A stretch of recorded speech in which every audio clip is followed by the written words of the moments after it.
All right, morning all. This is take two. Hello.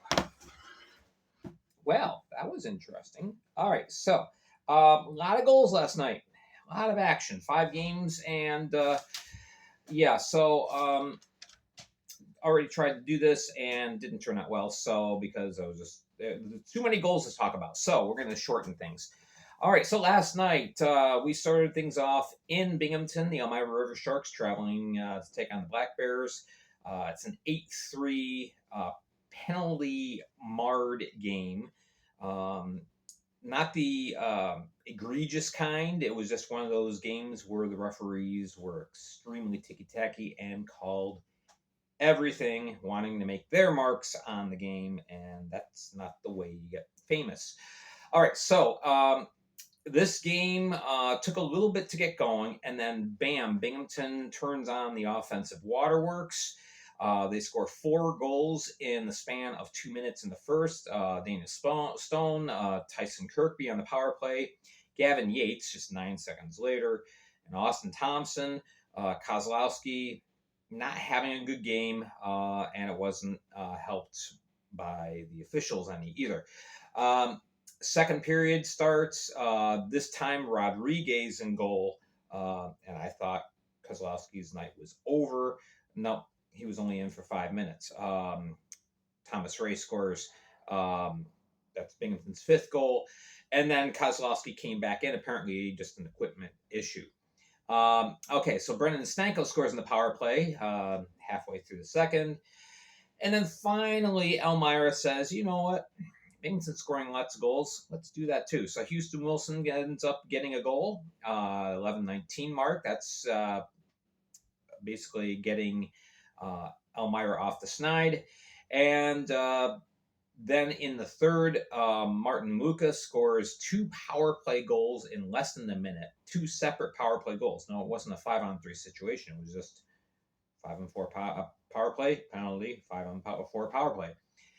Brendan Sanko scores a 14-42 on the power play. And then Andrew Golgar scores 15-42 for the Black Bears on the power play. So, yeah.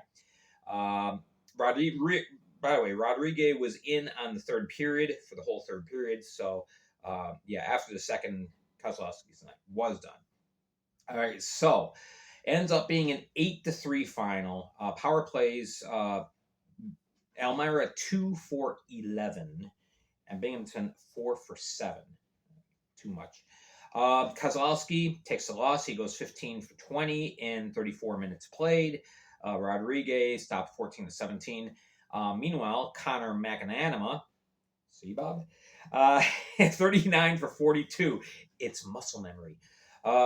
39 out of 42 saved. That's his first win in a Black Bears uniform, so very good on him. And good crowd on hand as well. With the loss, Elmira has now lost 3 in a row. They fall to 3-4-0, 7 points. Binghamton improves to 7-0-3 for 24 points. And they have a firm hold on first in the Empire Division. All right, next game, another Empire Division matchup. Very good one, and I was really surprised by how low scoring this game was. A defensive battle, a goaltender's battle. And so, after what you saw in Binghamton, this was nice to watch. So Danbury sneaks out with a 2-1 win. Early in the first, Watertown got the only goal they could muster. They generated plenty of offense, but Tate Leaston gets credit for the goal at 2:13, and that was all they could put up. When I turned in the game, it was already 4 minutes in, so I missed that goal. Connor McCollum stood on his head in the Danbury net. Josh Rosenvig stood on his head in the Watertown net. And finally, in the second period, Danbury ties it up. They get a goal from Narek Alexanian, former Binghamton Black Bear, trying to generate the Michael Marchesand vibe there. Marchesand started off with the Black Bears last year. Didn't really generate much offense in 3 games, so he was let go. Danbury picked him up. Now he's an MVP in the playoffs and playing in the ECHL. So maybe that will happen for Alexandrian as well. So it's tied up at one apiece going into the third. Both teams getting pretty much one and done chances. There was not much going on as far as mad scrambles in the crease or rebound chances. Both teams playing very sound defensively, clearing out the rebounds. And finally, the chink in the armor. Danbury gets a 2-on-none break. It's Nicola scoring at 14:08 of the third period, and that is the game difference. So good crowd on hand. Remember, Watertown's arena only seats 1,500 people, and that's including standing room. So a crowd of over 1,000. That's a good night.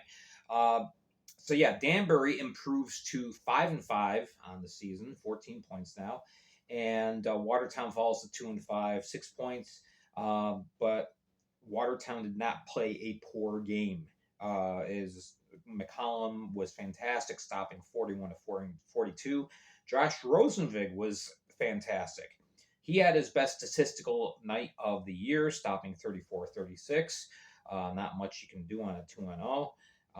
And it was a nifty shot by DeNicola that ended up winning it. So, what are you going to do? All right, third game. I got to get moving along here. Blue Ridge travels down to Carolina, take on the Thunderbirds, Winston-Salem, and this game was over and ugly. It got that way quickly.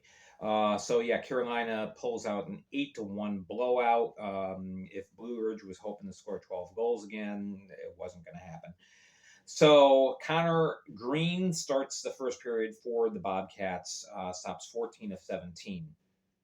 Gus Ford ended this game very early for all intents and purposes, scores 22 seconds in, and then on the power play, just a little over 4 minutes in, that's the game winner right there.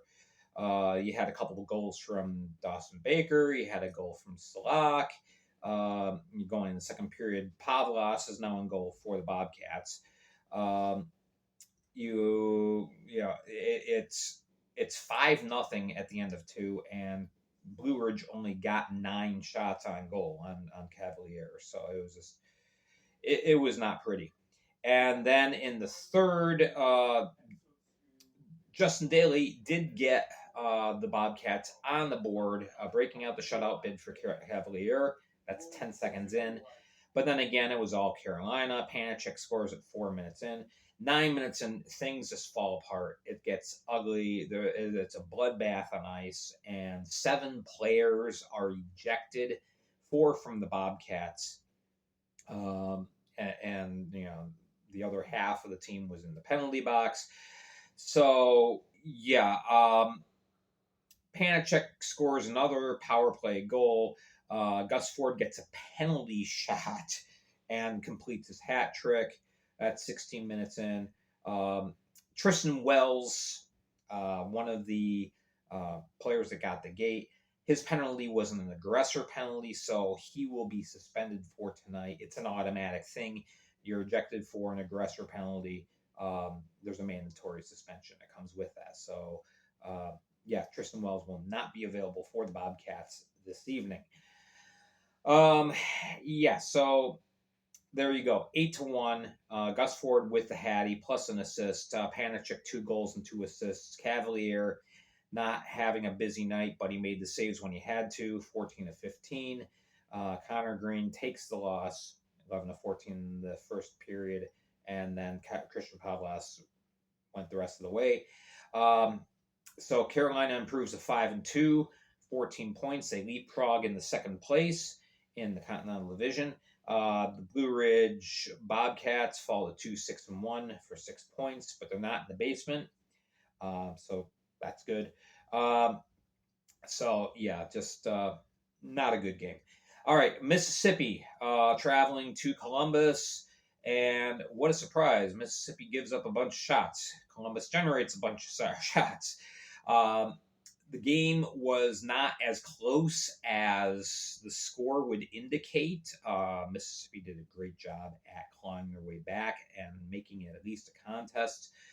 3,400 fans for the home opener for the River Dragons. Yeah, we're November 17th, and it's the home opener. All right, so Alexander Jemayev, he scores in the first, as does Josh Pietrantonio. It's 2-0 going into the second. Jay Krupp scores in the power play goal, just coming back off the injured reserve list, so it was good to see him get on the board. And then the big guns for Mississippi try to make it a game. Yanni Lariakos scores 3 minutes in. And then, at 10:29 in the second, and then Joakim Nilsson, the goal scoring machine that he is, 3:25 into the third period, and it is 3-2. Alexander Jemayev says enough of that. He scores at 12:53. That ends up being the game winner.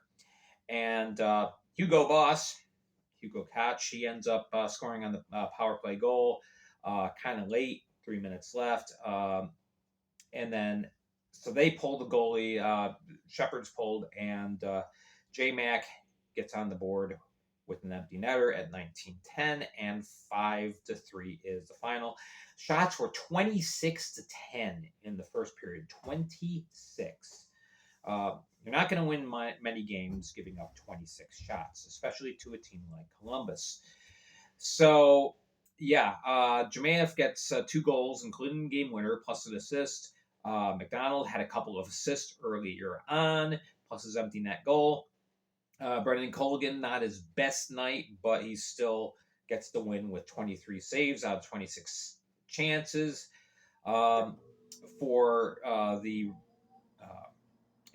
Lost my train of thought. For the Seawolves, they got the goal and assist from Nilsson and Lariakos and Koch. And Joe Shepard, valiant effort, stops 46 of 50. Looks good on the stat sheet, but you still end up in the loss column. So Columbus improves to 6-1, first in the Continental. Mississippi falls to 4-3-1 for 12 points. These two teams will go at it again in Biloxi tonight. Long road trip, quick turnaround. All right, final game of the night, a well-attended game in the boot as the Port Huron Prowlers hang on for a 6-4 win over Baton Rouge. It's kind of back and forth in this game. 3,600 on Baton Rouge wore their alternate reds. Those are nice-looking uniforms in my book. So Port Huron ends up opening the scoring just a minute 11 in. Dalton Young scores. Baton Rouge decided to claw back. They get goals from Austin Weber and Brendan Hussey. They take the lead. It's their only lead of the night, unfortunately. Matt Graham. This was Graham and Graham in this game. Matt Graham scores for Port Huron, 18:10 in. It's 2-2 after 1. Shots are pretty even. In the second, Alex Johnson scores on a power play goal. Port Huron takes the lead 3-2. MJ Graham draws the Zydeco back even at the end of 2. And the shots are only, at this point, 27-25. So it's a very even game. Not a lot of penalties, except for Noah Hippolyte-Smith. He ends up getting a 5-minute major for check from behind, a pretty vicious check. Ends up getting the game. So he may be looking at suspension, but we will see what becomes of that. In the third period, Brian Parsons puts the Prowlers up again. And then Liam Freeborn, he's finally back in the Prowlers uniform. He ends up getting the game winner at 13:03. MJ Graham makes it a bit of a game. 15:33 he scores. It's now a 1-goal game. So, again, Baton Rouge pulls their goalie. Federle scores an empty netter in 1942. It's a 6-4 win. Port Huron improving to 3-1 for 9 points. Baton Rouge falling to 1-7 for 3. They'll get it together. They played well. Freeborn had his game-winning goal, plus 2 assists. Matt Graham had a goal and assist. And Makar Sokolov played pretty well for the Prowlers, stopping 43 of 47. For the Zydeco, yeah, I know I'm a little over 15. MJ Graham scores 2 goals and assists. Brendan Hussey has a goal and assist. And Greg Hussey, 34-39 in 58 minutes played.